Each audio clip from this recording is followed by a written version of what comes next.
Hello everyone, welcome back to our channel English माध्यम के platform पे मैं हूं आपकी एडुकेटर प्रियंका ठाकुर और हम सॉल्व कर रहे हैं editorial based practice exercise. Start करते हैं आज का session with thought of the day, that is a little progress each day adds up to big results. यानी कि हर दिन अगर आप थोड़ा थोड़ा तरक्की करेंगे, पिछले कल से थोड़ा सा और बेहतर करेंगे, तो अंत में जाके आपको बहुत बड़ी सफलता मिलेगी। जब आप उस अपनी पूरी सफलता को एडअप करेंगे ना, तो आप देखेंगे कि आप बहुत अच्छे मुकाम तक पहुंच पाए हैं। ठीक है, लेकिन इसमें चाहिए क्या? कंसिस्टेंसी, हर दिन निरंतर मेहनत। ठीक है, ये नहीं कि एक दिन मेहनत करी, 10 दिन आराम किया, 15 दिन पता नहीं है कि कहाँ गए। राइट, निरंतर कंसिस्टेंसी इज द की, वही सबसे मुख्य चीज है। ठीक है, पहलू है। चलिए स्टार्ट करते हैं। Reading comprehension and practice exercise for SSC CGL 2025। On July 10 जुलाई को US president Donald Trump announced a 35% tariff on Canadian imports. US के जो प्रेसिडेंट हैं डोनाल्ड ट्रंप, उन्होंने अनाउंस घोषणा करी 35% का टैरिफ लगाया उनने कनाडा से जो भी चीजें इंपोर्ट्स होंगी उन पे। डिस्पाइट, बावजूद इसके, ओटावा रिसेंडिंग 3% डिजिटल सर्विस टैक्स। रिसेंडिंग मतलब रद्द करना। तो बावजूद इसके ओटावा क्या है? कनाडा की कैपिटल। यानी कि कनाडा ने 3% जो डिजिटल सर्विस टैक्स लगाया था वो कम कर दिया, वो रद्द कर दिया। बावजूद इसके यूएस प्रेसिडेंट ने 35% टैरिफ कनाडा से आने वाले इंपोर्ट्स पे लगा दिया। अब ये डिजिटल सर्विस टैक्स क्या है? That was to go in to effect on June 30, जो 30 जून से लागू होने वाला था। मिस्टर ट्रंप ने had dubbed this as an attack on American firms. Mister Trump ने माना कि ये जो आपने टैरिफ 3% का लगाया, वो अमेरिका की कंपनीज के ऊपर एक अटैक है। Canada expected that it would generate about $5 billion from DST on revenues from Canadian source digital services over 5 years। बोल रहे हैं कि कनाडा ने अनुमान लगाया था कि इससे $5 बिलियन का जो है रेवेन्यू जनरेट होगा डीएसटी की बदौलत, उन सर्विसेज पे, उन चीज़ों के ऊपर जो कनाडा से सोर्स की जाती हैं, जो डिजिटल सर्विसेज कनाडा से सोर्स की जाती हैं, उनके ऊपर 5 years dating it back to 1 January 2022। यानी कि जो 1 जनवरी 2022 से लगना था, और 5 सालों का इसके अंदर में इतना यहाँ से रेवेन्यू जनरेट होना था। The 35% tax was impose despite on going trade talks. अब ये जो 35% टैक्स है, टैरिफ है, ये तब लगा दिया गया बावजूद इसके कि अभी ट्रेड टॉक्स जो है वो चल रही है, बातचीत जो है ट्रेड को लेके वो चल रही है, which Canada was hoping would result in a trade deal by July 21। जिसके लिए कनाडा उम्मीद जताए हुए था कि उनको एक ट्रेड डील मिल सकती है 21 जुलाई तक, as agreed upon between Canadian Prime Minister Mark Carney and Mr. Trump on the sidelines of G7 summit in mid June. तो जब जून के महीने में G7 समिट हुआ था, उस दौरान पे, उस समिट के दौरान पे दोनों उसके साइडलाइंस पे, मतलब कि मेन मीटिंग तो G7 की थी, पर बीच में टाइम निकाल के दोनों ने मीटिंग कर ली। ठीक है, तो वहां पे प्राइम मिनिस्टर कनाडा के मार्क कार्नी और यूएस प्रेसिडेंट डोनाल्ड ट्रंप की मीटिंग हुई थी। उन दोनों के बीच में अग्रीमेंट हुआ था, उन दोनों ने सहमति जताई थी कि हम 21 जुलाई तक अपनी एक ट्रेड डील फाइनल करेंगे। ठीक है, बावजूद इसके कनाडा के ऊपर ही 35% का जो है टैक्स इम्पोज कर दिया गया है ट्रंप के शासन के दौरान। द न्यू 35% टैक्स, अब ये जो नया 35% टैक्स है, that was conveyed to mister Carney through a letter. जिसकी सूचना, कन्वे करना यानी कि सूचना देना, तो मिस्टर कार्नी को इसकी सूचना कैसे दी गई? एक चिट्ठी की बदौलत दी गई, which Mr Trump sent to more than 20 US trading partners. जो कि ट्रंप के द्वारा 20 से भी ज्यादा जो यूएस के ट्रेडिंग पार्टनर्स हैं उनको भेजी गई है। is likely to exempt items compliant under the 2018 United States Mexico Canada Agreement। तो इसके अंदर, ये जो चिट्ठी है, इसके अंदर संभवतः उम्मीद है कि उन आइटम्स को जिनके ऊपर 2018 में यूनाइटेड स्टेट्स मैक्सिको कनाडा के बीच में एक समझौता हुआ था, उन आइटम्स को इससे बाहर रखा गया है। Canada and the US are each others largest trading partner. Canada और जो यूएस है वो एक दूसरे का सबसे बड़ा ट्रेडिंग पार्टनर है। In fact, despite Mr. Trump's constant refrain about the flow of fentanyl, the opioid coming through the America's northern borders, less than 0.1% of what lands in the US। बोल रहे हैं कि बावजूद इसके मिस्टर ट्रंप ने constant refrain करा है, बचा है, खुद को पीछे रखा है किसके बारे में, जो फेंटेनिल का फ्लो हो रहा है। फेंटेनिल क्या है, एक किस्म का ड्रग है जिसको कि पेन किलर्स में यूज किया जाता है। बहुत स्ट्रॉन्ग ये पेन किलर है, बट ये एक एडिक्टिव ड्रग है, ठीक है। जो हम नॉर्मल ड्रग्स यूज करते हैं पेन किलर के तौर पे, उनसे ये बहुत ज्यादा, ये एक सिंथेटिक ड्रग है और बहुत ज्यादा इफेक्टिव है, 5, 10, 50% ज्यादा इफेक्टिव है उनसे ज्यादा, ठीक है। तो कैंसर का जब ट्रीटमेंट चल रहा होता है तो उस दौरान पे इस ड्रग को यूज किया जाता है। फिर कोई बहुत बड़ी किसी की सर्जरी हुई है तो उस दौरान पे यूज किया जाता है। बट ये एक ओपियोइड है, यानी कि एक किस्म का एडिक्टिव ड्रग है। तो ये अमेरिका के नॉर्दर्न बॉर्डर से आ रहा है, जो कि 0.1% से भी कम जो है यूएस में रहता है। What has rankled the American president is the trade surplus of about $63 billion in Canada's favor. तो अमेरिका के प्रेसिडेंट को किस चीज ने उकसाया, किस चीज ने परेशान किया? भाई उनको फेंटेनिल का भी यहाँ से आ रहा था, जो कि उनके लिए इंपॉर्टेंट भी है और जिसके ऊपर इन्होंने कुछ बोला भी नहीं। तो फिर क्या ऐसी बात थी, क्या ऐसी चीज थी जिस बदौलत इन्होंने ये टैरिफ लगाया? तो वो थी बात कि कनाडा की तरफ जो यूएस और कनाडा के बीच में ट्रेड हो रहा है ना, तो यूएस से ज्यादा फायदा कनाडा को हो रहा है, ठीक है। कनाडा की तरफ सरप्लस हुआ है, बढ़ोतरी हुई है $63 बिलियन की कनाडा के फेवर में। यूएस को गुस्सा आ गया कि भाई हमें हमसे बिजनेस करो और हमें फायदा नहीं, ऐसा कैसे हो सकता है।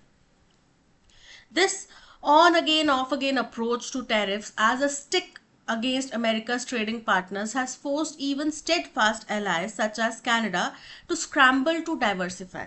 तो बोल रहे हैं अब ये जो बार बार ऑन अगेन ऑफ अगेन का मतलब क्या होता है कि कभी हाँ कभी ना वाली जो स्थिति है अमेरिका की तरफ से टैरिफ्स की, जिसको अमेरिका एक डंडी के रूप में, एक स्टिक के रूप में इस्तेमाल कर रहा है कि हमारे जो ट्रेडिंग पार्टनर्स है ना, हम उनको ये छड़ी दिखा के डराएंगे, ये छड़ी दिखा के हम उनको फोर्स करेंगे। तो इसने क्या किया है, जो अमेरिका के स्टेडफास्ट यानी कि जो बहुत लॉयल, बड़े ही फेथफुल उनके सहयोगी रहे, जैसे कि कनाडा, वो भी अब क्या कर रहे हैं, बिखर गए हैं, वो भी अब स्क्रैम्बल कर रहे हैं, यानी कि इधर उधर हाथ मार रहे हैं कि और कोई सोर्स ढूंढे वो बिजनेस ट्रेड करने के लिए, अपने ट्रेड जो है चीज, ट्रेड जो उनका है उसको डाइवर्सिफाई वो करे। वो भी इस तरफ दौड़ रहे हैं, हर कोई सोचेगा, क्योंकि अमेरिका अगर ये करेगा कभी, मतलब आप खुद ही सोचो, आपको कोई व्यक्ति बोल रहा है कि हाँ यार चलो हम बिजनेस करते हैं, फिर बोल रहा है कि नहीं मैं बिजनेस नहीं करूंगा, फिर बोल रहे करते हैं, फिर बोल रहे नहीं करते। आप 1 साल 2 साल 3 साल वेट कर लोगे, फिर आप कितना वेट करोगे, राइट। आपको भी तो अपनी लाइफ में आगे ग्रो करना है। तो अब आप क्या करोगे, यार ये बंदा तो है नहीं अपनी बातों का, ये तो बिन पैंदी का लोटा है, कहीं भी लुढ़क जाता है, थाली का बैंगन है, हम कहीं और जाके इसके बारे में किसी और से डील करते हैं, राइट। तो आप यही देखोगे। तो वैसे ही अब बाकी जो इनके एलायंस हैं वो भी यही सोच रहे हैं कि और किसी को देखें। और इसमें अब आप खुद सोचो, जहां पे अमेरिका अगर इस तरीके से बिहेव कर रहा है तो सबसे अमेरिका के अपोजिट कौन दिखेगा हमें? China, right. Hours before receiving Mr Trump's letter, अब मिस्टर ट्रम्प की चिट्ठी मिलने से कई घंटे पहले Mr Carney posted a picture of himself with British prime minister Keir Starmer. उन्होंने अमेरिका के जो कनाडा के जो प्राइम मिनिस्टर हैं मार्क कार्नी, उन्होंने क्या किया, एक पिक्चर पोस्ट करी अपनी British prime minister Keir Starmer के साथ में ऑन एक्स के ऊपर, सेइंग, और कोट क्या दिया था नीचे, the world is turning to reliable economic partners like Canada, की दुनिया अब भरोसेमंद आर्थिक सहयोगियों की तरफ घूम रहा है, देख रहा है, जैसे कि कनाडा, ठीक है। America's action against Canada brings to mind a similar episode about a decade ago between close neighbors. बोल रहे हैं अमेरिका का जो एक्शन है, जो कार्रवाई है इस वक्त कनाडा के विरोध में, कनाडा के अगेंस्ट में, ये दिमाग में उस एपिसोड को लेकर आता है जो 1 दशक पहले कुछ दो सहयोगी, दो बड़े क्लोज पड़ोसियों के बीच में हुए थे। कौन कौन? India and Nepal. India closed land ports following the enactment of Nepal's new constitution, citing fears about the treatment of the minority Madhesi community. बोल रहे हैं अब ये जो हुआ क्या था कि हिंदुस्तान ने अपने लैंड पोर्ट्स जो है वो क्लोज कर दिए थे। किसके लिए? नेपाल के लिए। जब वहां पे एक नया कॉन्स्टिट्यूशन लाया गया था, इन्फोर्स किया गया था, साइटिंग इस बात का हवाला देते हुए कि हमें डर है कि वहां पे जो माइनॉरिटी कम्युनिटी है जो कि मधेसी कम्युनिटी है, जिसके that has had close ties to India, जिसके बहुत निकट संबंध रहे हैं हिंदुस्तान से, उनका ट्रीटमेंट शायद सही ना हो। इस डर से हमने नेपाल के लिए अपने जो लैंड पोर्ट्स है वो बंद कर दिए। अब आप खुद सोचो, हिंदुस्तान नेपाल का पड़ोसी है, एक और कौन सा देश है जो बड़ी मेजर इकोनॉमी है जो नेपाल का पड़ोसी है? चाइना। चाइना वैसे ही अपना belt and road initiative start लागू करना चाहता है बड़े समय से। तो अगर हमने किसी का हाथ छोड़ा तो हमने क्या मौका दे दिया कि वो हमारे दुश्मन का हाथ पकड़ ले, right? This action crippled Nepal's landlocked economy that was entirely reliant on Indian ports। बोल रहे हैं इस एक्शन ने लड़खड़ा दिया किस चीज को? नेपाल की जो जमीन से जुड़ी हुई इकोनॉमी है। नेपाल में कोई भी सी पोर्ट, कोई भी पोर्टल रास्ता नहीं, ऐसा रास्ता नहीं है, ऐसी जगह नहीं है जहां पे वो पानी के माध्यम से अपनी चीजों को एक्सपोर्ट या इंपोर्ट कर सके। उनके पास में एकमात्र रास्ता क्या था? हिंदुस्तान के सी पोर्ट्स का इस्तेमाल करना, लैंड पोर्ट्स का इस्तेमाल करना। अब अगर हिंदुस्तान ने अपने रास्ते उनके लिए बंद कर दिए तो उनकी इकोनॉमी क्या होगी? चरमराएगी, जो कि पूरी तरीके से हिंदुस्तान के पोर्ट्स पे निर्भर थी, such as Kolkata and Visakhapatnam, for its trade, अपने ट्रेड के लिए। Acute fuel and medicine shortages followed. तो यहाँ पे फिर क्या हो गया? बहुत ज्यादा तेल, फ्यूल वगैरह की कमी होगी, मेडिसिन की कमी होगी, ठीक है। Nepal's GDP collapsed from 3.3% in financial year 15 to 0.2% in financial year 16। तो नेपाल की जो GDP है वो इतनी चरमरा गई कि जो फाइनेंशियल ईयर 2015 में 3.3% पे थी वो गिर के 0.2% पर आ गई फाइनेंशियल ईयर 16 में, ठीक है। And Nepalese began harbouring a deep resentment towards India. और फिर क्या हो गया? आप मेरा बुरा करोगे तो मेरे मन में आपके लिए क्या होएगा? नफरत। तो वही चीज वहां पे हुई कि नेपाली जो लोग हैं, जो कि हिंदुस्तान के साथ बड़े प्यार के साथ में रहते थे, बड़े अच्छे उनके संबंध थे, उनके और हमारे बीच में एक मतभेद, एक तनाव उनके दिलों में हमारे लिए नफरत पैदा हो गई। New Delhi's move force Nepal to recalibrate its foreign and economic policy. अब भारत का जो एक कदम था, इसने फोर्स किया नेपाल को कि वो रिकैलिब्रेट करे, यानी कि पुनः अपने जो भी फॉरेन और इकोनॉमिक पॉलिसीज हैं उनको विचार विमर्श करके उसमें कुछ फेरबदल करे, eventually leading it to join China's belt and road initiative in 2017, जिसकी वजह से अंततः नेपाल ने भी चाइना का बेल्ट एंड रोड इनिशिएटिव अपना लिया, उसमें उसका हाथ बढ़ा लिया, हाथ जोड़ लिया उसके साथ में, नेपाल के साथ में, चाइना के साथ में 2017 में। And accepting massive infrastructure funds from Beijing, और बहुत भारी यहाँ पे इंफ्रास्ट्रक्चर फंड्स जो है बीजिंग से आए, much to New Delhi's dismay, जो कि नई दिल्ली को, भारत को नहीं पसंद आया। This episode between two vastly different Nations. अब ये जो घटना हुई दो बहुत ही डिफरेंट नेशंस के बीच में, would serve Washington well to realise that mending a trade imbalance must not come at the expense of losing one of its closest allies। तो ये वॉशिंगटन के लिए एक सीख होनी चाहिए कि आप अपने ट्रेड में जो इम्बैलेंस है, आपको ट्रेड में ऐसा लग रहा है कि आपको घाटा हो रहा है, तो उसको आप अपने एक निकटतम सहयोगी की को खो देने की कॉस्ट पे तो नहीं बैलेंस करोगे, ठीक है। क्योंकि ट्रेड में तो इम्बैलेंस आप कहीं और से भी पूरा कर सकते हो, बट आपका एक पड़ोसी, आपका सहयोगी आपके साथ से चला जाए, वो ज्यादा एक बड़ा लॉस होता है। अगर हम डिप्लोमेटिक रिश्तों की बात करें तो, ठीक है, उसमें अगर हम समझे ना तो ये बहुत बड़ा लॉस होगा, right. With deep running cultural and linguistic ties, और इन दोनों ही देशों में बहुत गहरे कल्चरल और लिंग्विस्टिक, भाषा के समझौते हैं, भाषा के रिश्ते हैं। As Canada with an economy that is 1/11 that of US. बोल रहे हैं क्योंकि कनाडा जो है उसकी इकोनॉमी 1/11वां हिस्सा है यूएस का, बावजूद इसके उसमें ट्रेड सरप्लस है। Now attempts to redraw its foreign and economic strategies. तो अब वो भी प्रयास कर रहा है, कनाडा भी प्रयास कर रहा है कि वो अपनी फॉरेन और इकोनॉमिक स्ट्रेटजीज को रीड्रॉ करे, पुनः उनके ऊपर विचार करे और पुनः उनको उसमें फेरबदल करे, ठीक है। तो इससे अंततः एंड में नुकसान किसका होगा? कनाडा का होगा? नहीं होगा, उनको कोई और ट्रेड पार्टनर मिल जाएगा। नुकसान किसका होगा? यूएस का सहयोगी चला जाएगा। ट्रेड पार्टनर यूएस को भी मिल जाएगा, उसमें कोई बड़ी बात नहीं, यूएस भी कहीं और से ट्रेड कर लेगा, उसमें कोई दिक्कत नहीं है, लेकिन यूएस का सहयोगी जाएगा, ये दिक्कत है, ठीक है। तो ये था पैसेज, आई होप आपको समझ में आया होगा। डिप्लोमेटिक रिश्तों की बात करें तो यूएस जो है अपने टैरिफ्स को लेके जितना किंतु परंतु की स्थिति में हो रहा है, लगाओ हटाओ की स्थिति में हो रहा है, वो किसी भी देश के डिप्लोमेटिक रिश्तों के लिए सही नहीं है, किसी भी देश की इकोनॉमी के लिए सही नहीं है। और ऐसे में जो बाकी देश हैं जो निर्भर करते थे अमेरिकन इकोनॉमी के ऊपर, वो सोचेंगे कि जब यहाँ पे खुद की ही सरकार स्टेबल नहीं है, उनके पता नहीं उनके विचार स्टेबल नहीं है, तो हम जाहिर सी बात है ऐसी जगह ऐसी दिशा में जाएंगे जहां पे हमें स्टेबिलिटी मिले, बिकॉज कोई भी इतना उथल पुथल अपनी लाइफ में नहीं बर्दाश्त करना चाहता। ठीक है, what is the tone of the passage? Passage की टोन कैसी है? ऑप्टिमिस्टिक और इनकरेजिंग है, पॉजिटिव बताया इस कदम को, गलत बताया ना, क्योंकि उन्होंने बोला कि भाई अमेरिका के लिए गलत बात हो जाएगी, फिर क्योंकि उनको ये जो अपना आर्थिक नुकसान, अगर यहाँ पे आर्थिक घाटा हो भी रहा है ट्रेड में, तो उसको उनको इस कीमत पे पूरा नहीं करना चाहिए कि वो अपने एक निकटतम सहयोगी को खो दे। तो ऑप्टिमिस्टिक तो नहीं है, राइट, गलत है। उदाहरण दिया हिंदुस्तान और नेपाल का। अब हम जिस चाइना से हम डरते थे कि हमारे निकट ना आ जाए, वो नेपाल में अपने बेल्ट एंड रोड इनिशिएटिव की बदौलत हमारे और निकट आ गया, राइट। तो ये गलत हो गया हमारी तरफ से। तो क्रिटिकल एंड कॉशनरी, इन बिल्कुल करेक्ट है, क्रिटिकल एंड कॉशनरी है।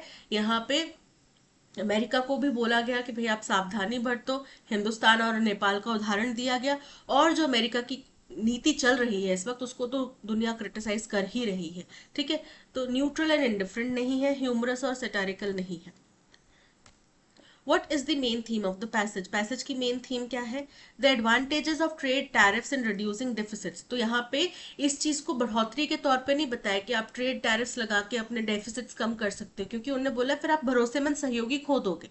ठीक है, आपके पास में सिर्फ वही सहयोगी, वही लोग रह जाएंगे जो आपकी ट्रेड नीतियों के साथ में फॉलो करेंगे, उनका भी कोई बैक एंड पे अगर उनका पर्पस फुलफिल होगा तभी वो करेंगे, अदरवाइज कोई भी नहीं करेगा, right. The growing economic dominance of China, incorrect है, यहाँ पे चाइना के डोमिनेंस को भी नहीं जिक्र किया गया, क्योंकि कनाडा ने जाके हाथ चाइना से नहीं मिलाया है अभी तक। ठीक है, हो सकता है वो भी सोच रहे हो चाइना को एक आर्थिक सहयोगी के रूप में, बट फिलहाल अभी हमने उनका चाइना के साथ में स्टांस नहीं देखा है, तो हमने ये नहीं कह सकते। ठीक है, the diplomatic fall out of aggressive trade policies, बिल्कुल करेक्ट है। यहाँ पे कूटनीतिक रूप से ये पॉलिसीज जो इतनी आक्रामक आप ट्रेड पॉलिसीज लगा रहे हैं, वो कूटनीतिक तौर पे आपके रिश्तों को कमजोर कर रही हैं। ये गलती हिंदुस्तान कर चुका है, अपने सभी पड़ोसियों के साथ में कर चुका है। पाकिस्तान और चाइना के साथ में तो हमारे पहले ही हालात खराब थे।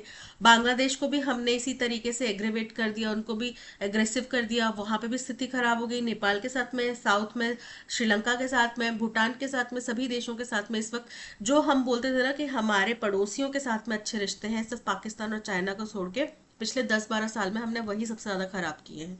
ठीक है, तो अग्रेशन सही जगह पे दिखाया जाए, सही तरीके से दिखाया जाए, ठीक है।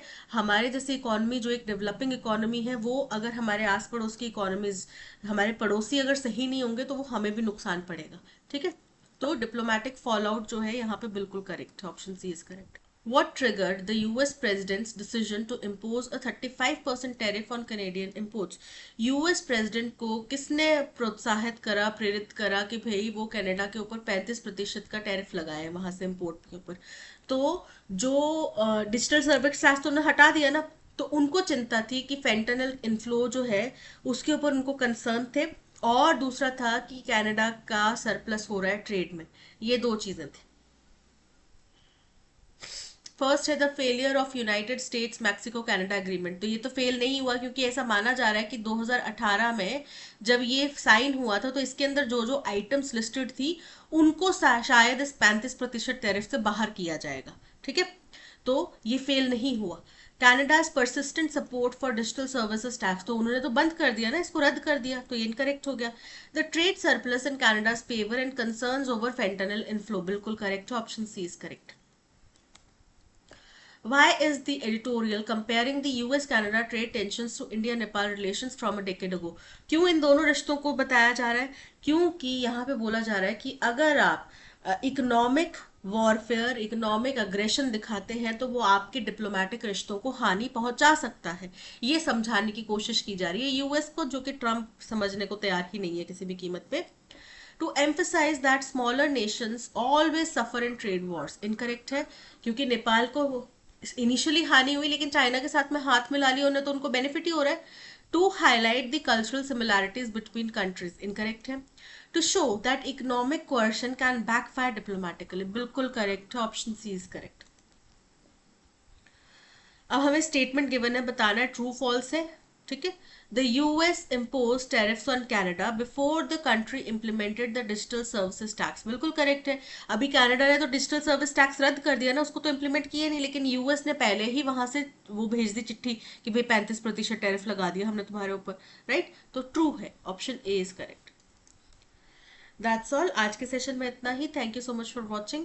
इसी तरीके का full 25 question practice exercise solve करने के लिए आप हमारा पेड कोर्स ले सकते हैं फ्रॉम द वेबसाइट और ऐप। कोर्स के अंदर आपको RC, parajumble, cloze test, antonym synonym के क्वेश्चंस और एरर फाइंडिंग के क्वेश्चंस मिलेंगे, जो कि बिल्कुल एग्जाम पैटर्न बेस्ड रहेंगे। तो अपनी प्रैक्टिस को और ज़्यादा बेहतर करने के लिए आप कोर्स परचेज कर सकते हैं, ठीक है। Thank you so much for watching. अगर आपको कंटेंट पसंद आया हो तो लाइक, शेयर और सब्सक्राइब जरूर कीजिएगा। मिलते हैं नेक्स्ट सेशन में। Till then keep learning and keep practicing. Bye bye.